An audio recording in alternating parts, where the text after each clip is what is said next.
دوسرا فرض ہے زکوٰۃ۔ زکوٰۃ میں اس نے فرمایا اپنے مال میں سے نکال کے دو، چیریٹی دو، ہر 100 میں سے 2.5 روپے دو، اپنے مال کا حصہ دو۔ پھر میرا سوال، اس کی کوئی اپنی ضرورت ہے اللہ پاک کی؟ جی اس کی کوئی ضرورت ہوتی معاذ اللہ تو کوئی اس نے کوئی باکس بنایا ہوتا، کوئی ایک جگہ بنائی ہوتی کو کہتا کہ اس میں جا کے پیسے پھینک آؤ اور فرشتوں کو بھیج کے ہر روز کلیکشن کر کے منگوا لیتا۔ استغفر اللہ العظیم، اس کی تو کوئی حاجت، وہ تو دینے والا ہے۔ وہ کہتا ہے زکوٰۃ دو، دو کس کو؟ غریبوں کو، بندوں کو دیں، مالدار محتاجوں کو دیں، دینی کاموں پہ دیں، ضرورت مندوں کو دوں۔ وہ کہتا ہے یہ جو زکوٰۃ ہے کیا ضرورت ہے وہ بھی سن لیں، ان کو دیں۔ باری تعالیٰ ہم نے کمایا، یہ محتاج ہے، ان کو دے دیا، اس سے کیا ضرورت پوری ہوتی؟ اس کی روح کیا ہے؟ اس کا میسج کیا ہے؟ اس کا مقصد کیا ہے؟ سن لیے سورہ التوبہ آیت نمبر 103، اس میں جواب دیتے ہیں اللہ پاک۔ فرمایا میرے محبوب خذ من اموالہم صدقہ، ان کے مالوں سے صدقہ لو، مالداروں کے مال و دولت سے صدقہ لو، حصہ لو، غریبوں کو دو۔ باری تعالیٰ کیوں؟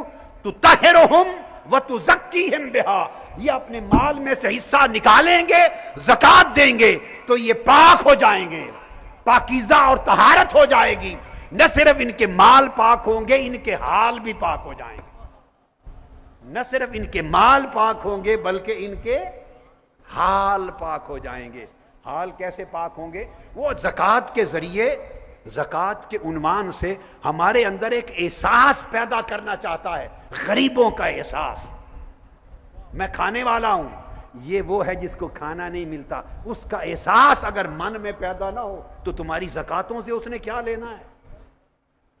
محتاج کی محتاجی اور غریب کی غربت اور پریشان حال کی پریشانی اور ضرورت مند کی ضرورت اگر تمہارے اندر ایک درد پیدا نہ کرے، ایک کنسرن پیدا نہ کرے غریبوں کے ساتھ، تمہارے اندر ایک ہمدردی پیدا نہ ہو جو ہر وقت زندگی کا حصہ بن جائے، ایک تڑپ پیدا نہ کرے اگر محتاج مخلوق کے لیے، اگر تڑپ پیدا نہ ہو تو اس نے 2.5% دلوا کے کیا لینا ہے اللہ نے؟ ہم نے زکوٰۃ کو 2.5% سمجھ لیا ہے، ہم نے زکوٰۃ کو صرف 2.5% سمجھ لیا ہے۔ نہیں تو یہ تو ایک اس نے لمٹ رکھی ہے، زکوٰۃ کی روح 2.5% خرچ کرنا نہیں، وہ تو اس کا نصاب ہے۔ روح زکوٰۃ کی تمہارے من میں تڑپ لگا دینا ہے، ایک اندر آگ لگا دینا ہے، غریب انسانیت کی، دکھی انسانیت کی، محتاجوں کی، جنہیں کھانا نہیں ملتا، جن کا گھر نہیں ہے، جن کے وسائل نہیں ہیں، جن کے پاس علاج نہیں ہے، روزگار نہیں ہے، ان کی درد تمہارے اندر اگر پیدا نہ ہو تو اس زکوٰۃوں سے رب نے کچھ نہیں لینا۔ زکوٰۃ کے ذریعے ہمارے اخلاق بدلنا چاہتا ہے۔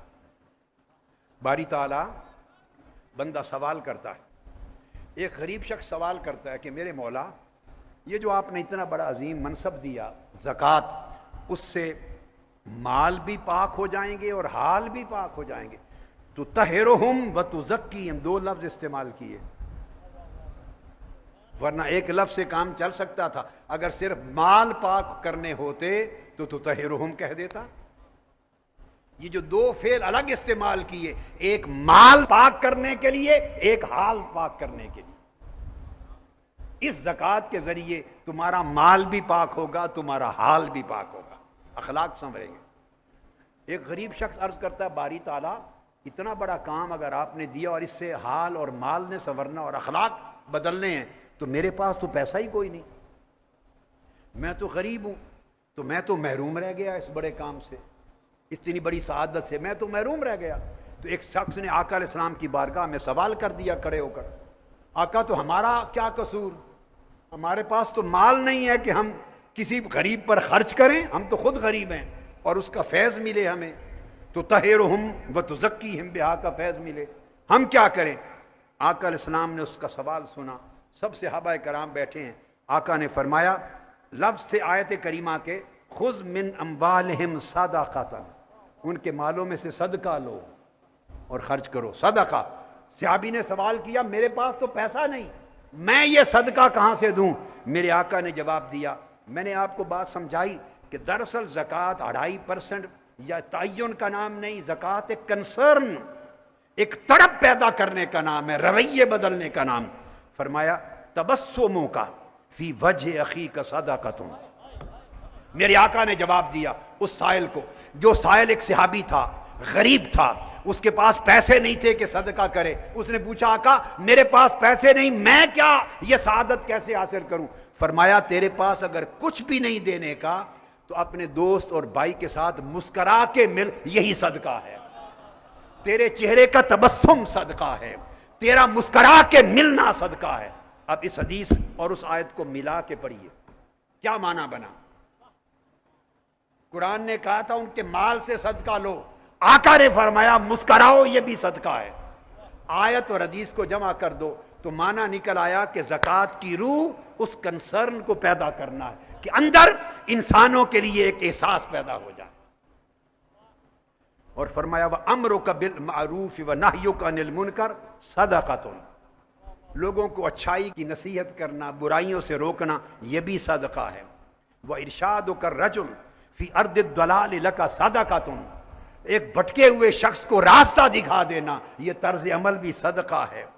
اور آقا نے فرمایا وَإِمَاتَتُكَ الْأَذَى وَالشَّوْكِ وَالْعَزْمِ عَنِ الطَّرِيقِ لَكَ صَدَقَةٌ، راستے میں پتھر پڑا ہے، کانٹا پڑا ہے، ہڈی پڑی ہے، تکلیف دینے والی کوئی چیز پڑی ہے، اس کو ہٹا دینا اور گزرنے والوں کے لیے راستہ صاف کر دینا، یہ بھی صدقہ ہے۔ اس سے بھی تزکیہ اور تطہیر نصیب ہو جائے گی۔ حتیٰ کہ فرمایا وَإِفْرَاغُكَ مِن دَلْوِكَ فِي دَلْوِ أَخِيكَ لَكَ صَدَقَةٌ، تیرے ڈول میں پانی ہے، دوسرے غریب کے پاس پانی نہیں، اپنے ڈول سے کچھ پانی اس کے ڈول میں ڈال دو، یہ بھی صدقہ ہے۔ اور فرمایا جس کی بینائی کمزور ہے اس کو پکڑ کے راستہ چلا دو، یہ بھی صدقہ ہے۔ یعنی اتنی مثالیں دے کر آقا علیہ السلام نے زکوٰۃ کی روح سمجھا دی کہ زکوٰۃ کی روح جو ہے وہ غریبوں محتاجوں کی ضروریات کو ایڈجسٹ کرنا ہے۔ پیسہ ہے تو پیسے سے، علم ہے تو علم سے، طاقت ہے تو طاقت سے، رہنمائی کی قوت ہے تو رہنمائی سے، مسکرانا ہے تو نرم میٹھی زبان کے دو بول بولنے ہیں، اس سے اس کا دل رہ جائے، یہ بھی صدقہ ہے۔ تو گویا آقا علیہ السلام نے نماز کے ذریعے بھی رویے بدلنے کی بات کی اور زکوٰۃ کے ذریعے بھی رویے بدلنے کی بات ہوئی۔ یہ حسن اخلاق پیدا کرے۔